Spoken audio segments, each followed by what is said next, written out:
po ang patay sa sunog na sumiklab sa Pasay City, kung saan naabot sa 60 pamilya ang apektado. Yan ang ulat ni Isaiah Mirafuentes. Nagngangalit na po ang gumising sa mga residente ng Barangay Malibay sa Pasay City. Ito matapos sumiklab ang sunog kaninang pasado alas 4 ng madaling araw. Kinabahan po ako, kinabahan. Yung po wala, parang nawala na rin sa utak ko yung Wala. Buti na ilabas pa lahat ng kapatid ko yung yung gas, yung mga damit. Pero yung mama ko hindi na ilabas yung gamit niya. Wala siyang damit talaga na ilabas. Tila naalimpungatan pa ang mga residente dahil ang karamihan daw sa kanila ay kasarapan pa ng tulog ng mga oras na iyon.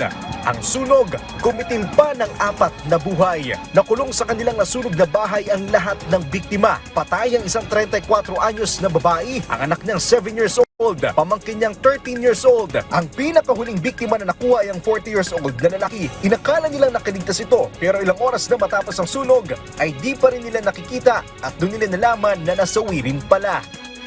Isa sa challenge na nakita natin dito ay yung sikip ng lugar, ay nahirapan yung entry ng mga fire truck natin. Yung biktima natin ay nakita doon sa dead end at doon din yung pinakatupok. Kaya nahirapan din po kaming i-penetrate. Dagdag pahirap pa sa mga bumbero na pasukin ng mga bahay na nasusunog dahil sa bumagsak na ang daan sa mismong nasusunog na bahagi. Naiwang naka-charge na e-bike ang isa sa tinitingnang mitya ng sunog. Abot sa 30 bahay ang natupok ng apoy at nasa 50 hanggang 60 pamilya ang nadamay. Tinatayang abot sa 1.2 milyong piso ang kabuuang naabo sa sunog.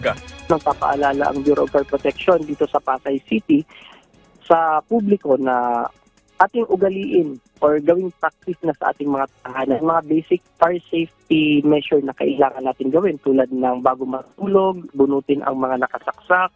Isaiah Mirafuentes para sa Pambansang TV sa Bagong Pilipinas.